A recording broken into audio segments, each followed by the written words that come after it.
Climate change is the challenge of our generation. Um, Farming just happens to be one of the most cost-effective and efficient ways of reducing CO2 in the atmosphere. It's a cost-effective means of mitigating climate change. And our current system is very fossil fuel intensive, and we're highly dependent on fossil fuels. And agriculture does contribute a significant amount of CO2 into the atmosphere. So just so happens that farming also is a great way to pull carbon from the atmosphere and to store it in the soils. Actually, the soil is about three times the capacity in the soil to store carbon as in the atmosphere. So we're learning a lot now. The ways that farming can contribute to perhaps it could be one of the solutions to the risks that we see from climate change. People talk about different types of farming, like organic or regenerative. Carbon farming is a term that I've heard a lot. Climate smart farming. So there are a lot of similarities in these types of practices, although there's some differences. The goal is the same. The goal is to maximize environmental benefits. Maximize the capacity to sequester carbon, and at the same time build soil health. So a couple of those answers, one is rotating crops. Right now, there's farmers that grow corn year after year after year in the same plot of land. That makes it necessary to replenish that soil with massive amounts of fertilizer, which are fossil fuel products. They're dependent on pesticides, and because those are breeding grounds, those dead soils, to attract more pests, keep more pests on the land. So it's not good for the soil. It's not good for the environment. A lot of that fertilizer and pesticides and herbicides make their ways into creeks and streams, and then into the Mississippi River, and on down into what's become now a massive dead zone in the Gulf of Mexico. So the way we're farming now is not very smart. It's good for mass production, but long term it's not a sustainable way of farming. So we need to change the way we produce food, the way that we work with the soil. Rotating crops is one. Planting cover crops for the wintertime, or between crops, planting a cover crop to keep that soil intact there, where it won't blow away in the wind or wash away in heavy rains, is another part of the solution. So we need to change the way we produce meat too. We need to get away from these massive CAFOs, the confined animal feed operations, where our meat is most of it's produced right now. Get these animals back on pasture, because we're finding that can have benefits to climate and carbon storage. So there's a lot of tools we have. We're just starting to learn them and put them into practice. But the other big important thing that we all need to be conscious of is the way that farming is impacting our health of our society. There's an obesity crisis right now going on. CDC, the Center for Disease Control, suggests that now 20% of our adolescents, our children, are clinically obese, not just overweight, but obese. 40% of our children in America will face type 2 diabetes in their lifetime. This is another recent CDC study. For children of color, it's 50% will face type 2 diabetes in their lifetime. That's half. We are facing a health crisis of epic proportions.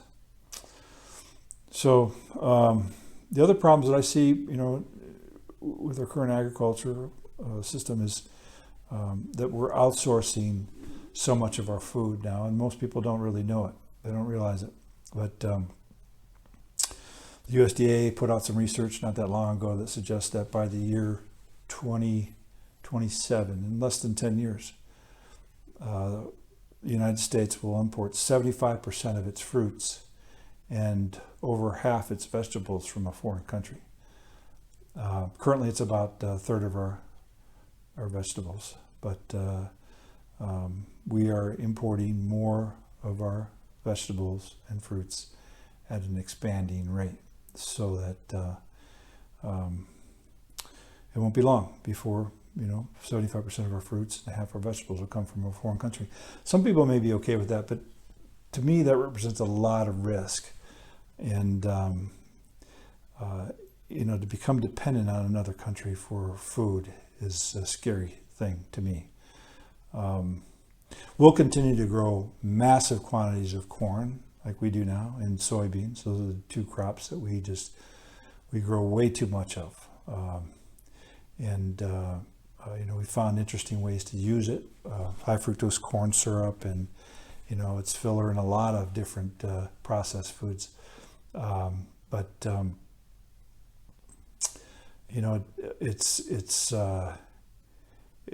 a problem. We're just growing way too much. That's the price is very low. Farmers are struggling. Up to half of the net income for a farmer growing corn comes from the subsidy check, and because we subsidize it, we can export it cheap, and we do. And that has ramifications. We are selling corn in Central and South America cheaper than farmers there can grow it because we subsidize it.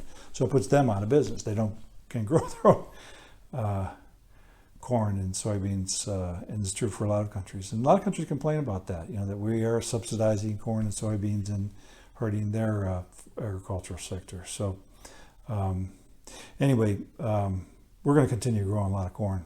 And we're getting away from being self-reliant, self-sufficient on most of our other vegetables. Right now we import about 74% of our cucumbers, and 57% of our tomatoes come from a foreign country. That surprises a lot of people to hear that. So we have this thing that some people called Food Inc.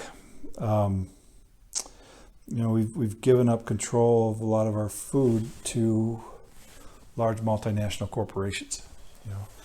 And there's about 10 of them that control most of the food in the center aisles of the grocery store, and the names of most of them. But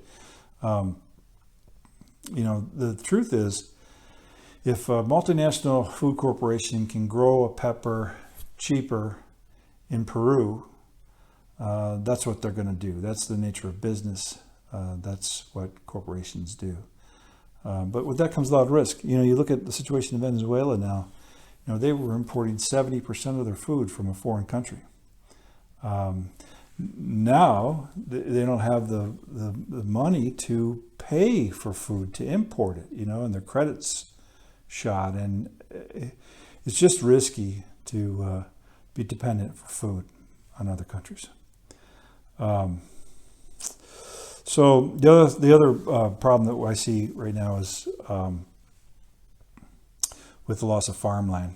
Right now we're losing about 175 acres an hour is being lost. Farmland that's being lost to development. Over the last 20 years is about 31 million acres. Comes down to about 3 acres a minute is what we lose to farmland. And once it's lost to development, whether it's housing or a strip mall or whatever, it's gone forever.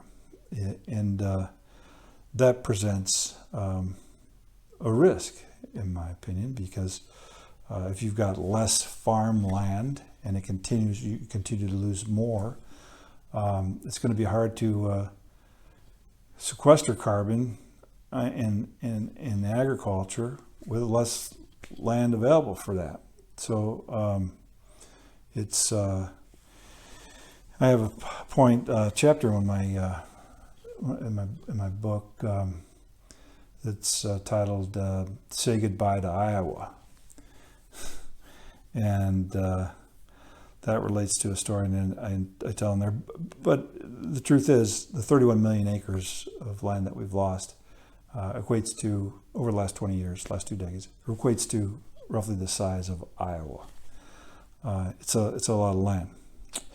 And in some areas of the country, like right around here in Asheville in western North Carolina, a lot of people moving here from outside the region and state. So that problem is compounded more here. We are losing farmland quickly to development and urban sprawl.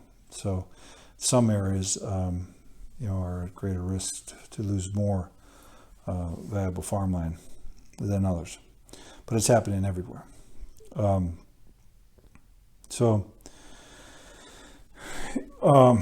other problem is an aging farmer population. Right now, the average age of a farmer is about 59 years old. So that means that about 40% of our farmland will change hands in the next 15 years as these farmers continue to age and retire.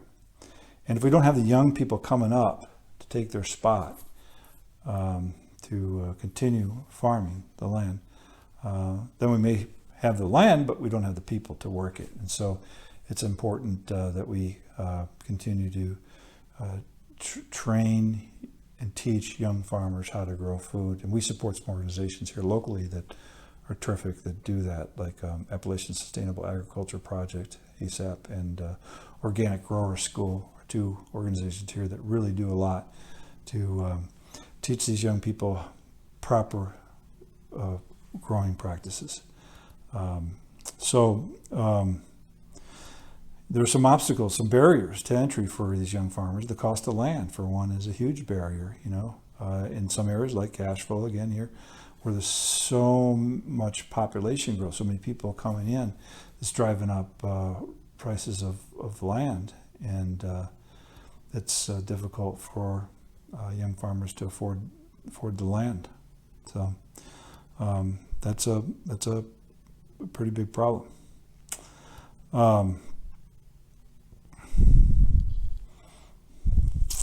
We as a nation are dependent on oil.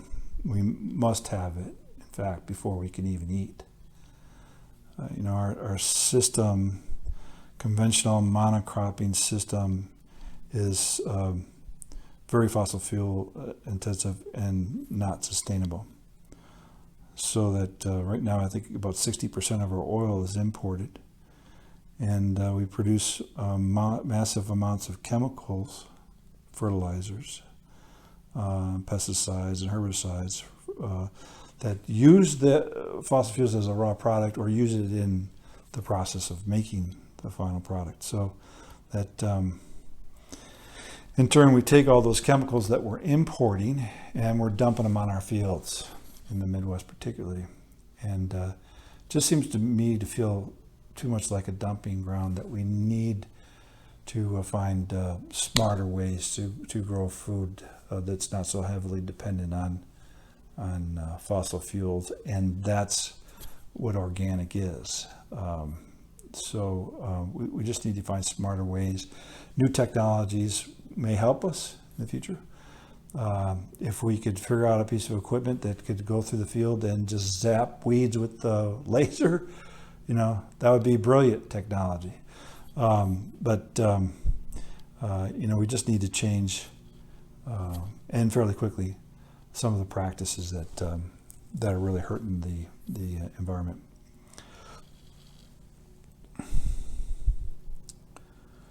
So a lot of what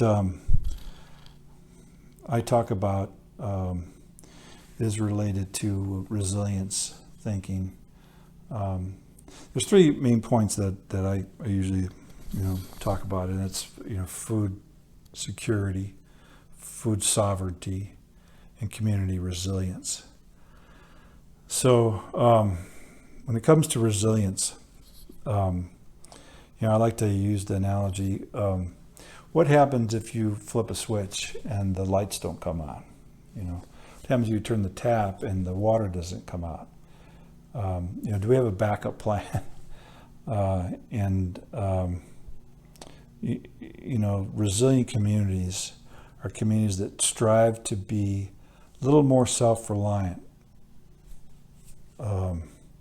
and a little more sustainable. And that means having some capacity to produce your own food. The average vegetable in your grocery store travels 1,500 miles to get there. That's the distance from New York to Dallas. 20% of the food that Americans eat, the produce that Americans eat, comes from a foreign country. That's 1 out of 5 bites that you take. Our corporate-led food system is really the final conquest of the earth. It's the very earth beneath our feet, the soil. And we've already tapped the rainforest, we've tapped the oceans, so that most of our large fish are in serious trouble, seriously depleted, or at serious levels of depletion. And it's happened with our other resources. So now it seems to be the soil.